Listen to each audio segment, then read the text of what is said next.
Baiklah, bismillahirrahmanirrahim. Assalamualaikum warahmatullahi wabarakatuh. Waalaikumsalam warahmatullahi wabarakatuh. Tepuk mantul dulu ya, biar semangat. Ya. Tepuk mantul. Mantul, mantul. Mantul, mantul. Mantap betul. Yeay. Kok saya aja senang. Baiklah, terima kasih. Kata-kata mukadimah saya sampaikan kepada teman-teman yang sudah mendahului saya. Saya langsung saja. Mendahului maksudnya sudah tampil tadi ya, bukan yang mendahului gitu ya. Oke. Baik, di sini saya ingin berbagi sebuah media pembelajaran yang bernama itu TApps. TApps itu adalah singkatan dari Teacher Application. Kalau pakai bahasa Indonesia itu namanya aplikasi guru, bukan ruang guru ya, aplikasi guru. TApps, Teacher Application, sebagai media pembelajaran interaktif di kelas. Sebenarnya agak mirip-mirip nih sama Bu Nur Hayati, cuma kalau saya berbasis Android, seperti itu. Latar belakang kenapa saya memilih TApps itu adalah karena kemarin pandemi COVID ya, itu membuat para guru harus belajar keterampilan digital gitu ya. Sampai sekarang pun saya masih merasa kekuatan para guru ini untuk terus belajar sehingga kegiatan ini bisa terlaksana, itu mesti sangat terlaksana. Latar belakangnya adalah ingin membuat sebuah media yang bisa saya terapkan di kelas saya.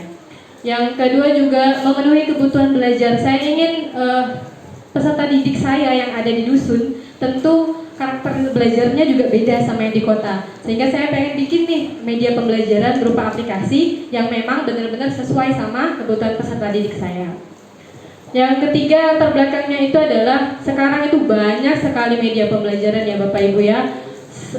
Mau apa aja tinggal browsing di internet. Nah, dari sekian banyak itulah kebijakan kita memilih salah satu mana yang paling sesuai dengan kita dan juga peserta didik. Dan yang terakhir, saya ingin sekali guru di Kabupaten Bungo ini bisa sagusasi, satu guru satu aplikasi. Gitu. Tepuk tangan dong. Terima kasih. Oke, deskripsi singkat tentang TApps ini adalah aplikasi berbasis Android yang dibuat menggunakan aplikasi iSpring dan yang terintegrasi dengan PowerPoint. Mungkin Bapak Ibu yang ini sudah familiar ya sama PowerPoint ya. Kalau yang terbaru ini sekarang mungkin Canva gitu ya. Jadi selain kita mendownload aplikasi iSpring, itu kita juga mendownload aplikasi website 2 APK Builder dan Java Platform SE Binary gitu ya. Juga menggunakan kedua aplikasi ini. Terus penggunaan logo atau gambar-gambar dalam aplikasi yang saya desain di TApps itu menggunakan saya desain di Canva. Itu Canva masih jadi tempat desain paling the best sebenarnya. Terus saya juga mengambil materi yang ada di PMM, di platform mengajar Merdeka Mengajar karena kurikulum Merdeka. Saya mengambil di situ. Nah, aplikasi TApps ini terdiri dari 3 bagian. Yang pertama itu overview. Yang kedua konten atau isi. Yang ketiga itu adalah practice atau latihan.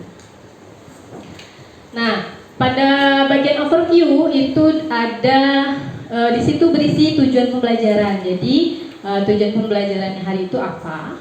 Terus pada bagian isi, nah di sini saya mendesain konten itu berdasarkan alur Merdeka ya Bapak Ibu ya. Ada yang tahu?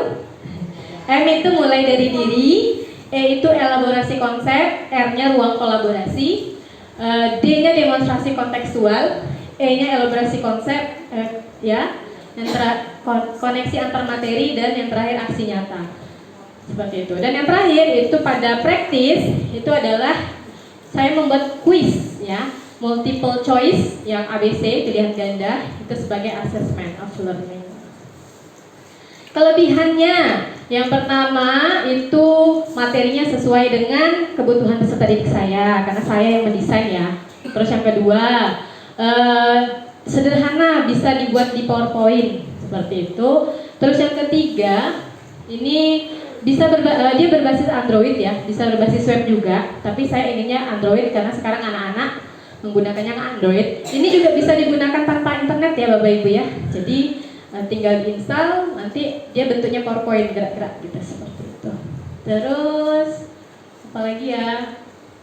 Ya, dia ada fitur question. Di situ selain kita memberikan materi, ada juga fitur pertanyaan, gitu ya.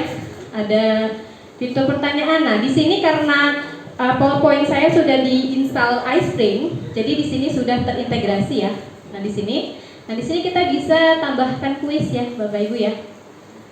Jadi kuisnya itu ada multiple choice, ada yang jawabannya lebih dari 2, ada yang matching, ada esai, ada apa lagi? Ada menyusun, ada drag and drop gitu ya. Nah, di sini ada banyak nih. Ada sequence, ada matching, drag and drop, ada yang drag and drop gambar, ada esai. Jadi sangat interaktif sekali seperti itu. Saya close. Udah belum ya? Belum.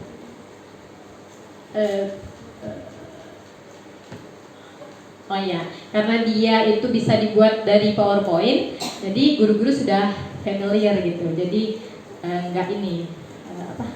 nggak terlalu takut gitu, itu gimana bikinnya gitu. Nah, yang terakhir, tentu setiap aplikasi itu ada kelebihan, ada kekurangan gitu ya. Jadi saya mau nyampaikan kalau TFC ini kekurangannya itu adalah kalau untuk kita mau masukin video pembelajaran bisa pakai link cuma menggunakan internet. Tapi kalau misalkan nggak pakai video pembelajaran, itu nanti pandai-pandai kita meramu materinya gitu. Terus yang kedua, tampilannya sama kayak PowerPoint. Yang ketiga, hasil kuisnya tidak dikirim secara otomatis kayak Google Classroom ya. Jadi perlu di screenshot terus kirim ke WA group seperti itu. Terus yang keempat itu membutuhkan memori handphone. Yang terakhir saya lupa masukin karena iSpring itu premium jadi berbayar gitu. Saya pakainya yang trial. Oke, kesimpulannya memilih media pembelajaran yang sesuai dengan kebutuhan peserta didik. Pilihlah media yang paling sesuai dengan peserta didik kita. Terus juga manfaatkan media pembelajaran apapun itu karena tujuan kita adalah menuntun peserta didik menggali potensinya sesuai dengan zamannya. Jadi mau tidak mau kita juga harus memiliki keterampilan digital. Dan yang terakhir, perubahan besar itu bisa dimulai dari perubahan kecil. Bapak Ibu yang medianya manual seperti itu, jangan takut kalah saing sama kami yang pakai teknologi ya. Karena media itu sesuai dengan sasarannya gitu ya. Kalau anak SD dikasih ini mungkin bingung ya gitu. Jadi mungkin untuk anak SMP lebih tepat seperti itu. Saya mau kasih contoh bentuk apanya boleh ya. Nah, di sini saya bikin aplikasinya nih Bapak Ibu. Nah, ini dia, saya klik overview. Nah, di sini ada overview-nya, terus saya klikin lagi konten. Ada continue. Nah, ini soalnya ya Bapak Ibu ya. Saya lanjut ke video aja deh. Biar lebih. Oke, siap Ibu. Terakhir ini. Kerja di apps. Nah, ini sudah saya install di HP saya. Itu yang warna kuning. Nah, itu bisa saya kirim ke WA juga, anak-anak bisa install. Nah, di situ nanti mereka baca dulu tujuan pembelajarannya apa. Di situ, nah ini materinya tentang countable and uncountable. Jadi benda yang bisa dihitung dan tidak bisa dihitung. Ada kuisnya sekalian, bisa dilihat itu betul, oh betul, ternyata hijau. Lanjut. Oke, lanjut lagi ke materi berikutnya. Apa saja nama-nama ruangannya ya. Terus, nah itu dia matching antara gambar ruangan sama nama ruangan, di matching-matchingin. Nah, jadi interaktifnya di situ. Oke, lanjut. Ini saya tadi sambil ngobrol kalau nggak salah.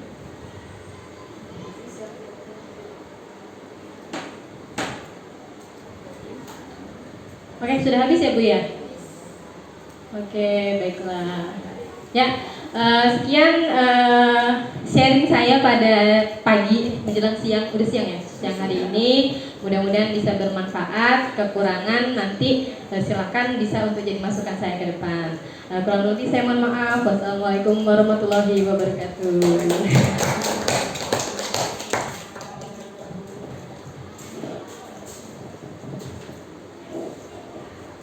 Hapus lagi dong untuk Ibu Rosa, luar biasa semangatnya ya. Ya, saat ini memang tidak bisa dipungkiri ya Bu, kita diuntungkan dengan hadirnya berbagai aplikasi, tinggal kita memodifikasi dengan kreativitas ya. Dan ya sama dengan Ibu Nurhayati tadi, kemudian Pak Alfredo, semua memanfaatkan aplikasi ya. Nah, yang ingin saya tanyakan, ini kan memang dipergunakan ketika saat genting lah, waktu COVID ya. Jadi kita mau tidak mau didesak oleh kondisi. Apakah aplikasi ini masih Bu pakai sampai sekarang? Boleh. Jadi memang aplikasi ini kan baru saya buat, belum saya terapkan gitu, karena mau saya terapkan di kelas. Keuntungannya juga ini kita pada saat ini kan saya harus meninggalkan kelas itu, saya harus ngajar sebenarnya, tapi saya sudah kirimkan ke WA aplikasi ini dan kita akan mengerjakannya secara mandiri. Oh, berarti ini tidak dipakai ketika COVID? Saya belum mencoba ke gimana. Kalau COVID itu lebih ke Enggak, maksud saya kan tadi katanya ini sangat tepat kalau digunakan ketika kita tidak bisa tatap muka. Nah, jadi berarti ini belum Ibu pakai waktu masa pandemi? Belum? Belum. Baru sekarang. Rencananya baru mau dipakai, begitu? ya sudah ya. Hari ini sebenarnya Bu. Oke. Karena saya sudah kelas. Ya, berarti konsekuensi dan sebagainya belum Ibu hadapi ya, karena belum melihat secara langsung. Oke, pas.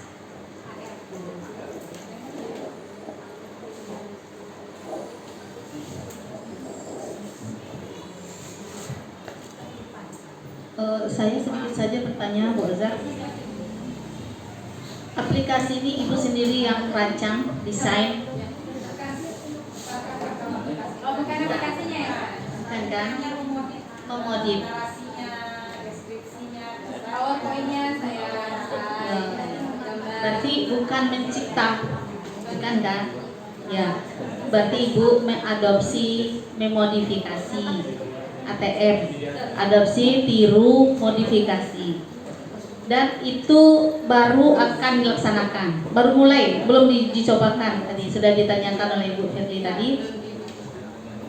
Menurut prediksi Ibu, sejauh mana keberhasilannya nanti ini? Iya. Karena memang anak-anak sudah tidak asing lagi sama yang namanya handphone ya. Jadi sebenarnya ini mau saya masukkan ke dalam proses pembelajaran ini. Jadi mereka secara berkelompok memahami materi, mengerjakan tugas secara bersama-sama. Nanti di akhir baru mereka ada soal, nanti mereka mengerjakannya secara individu. Sebenarnya ini apa namanya Bu? Kayak kita meniru ya.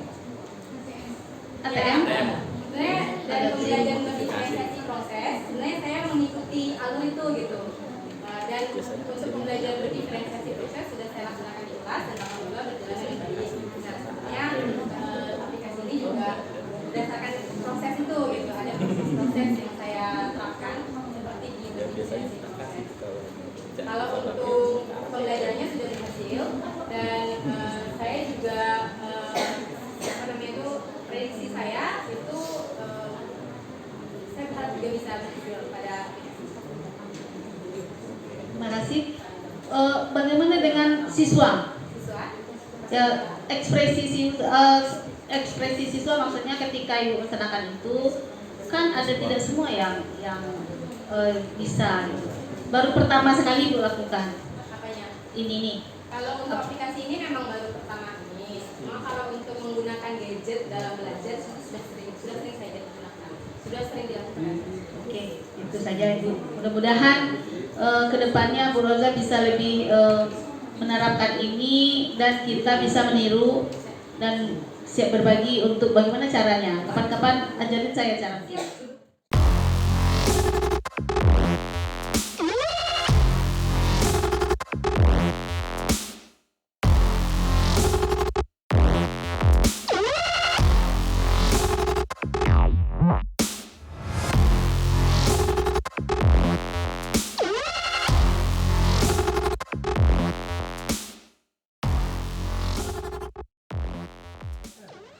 kami, panitia dan peserta Lomba Kreativitas Guru Pembelajaran HUT PGRI yang ke-77 dan Hari Guru Nasional tahun 2022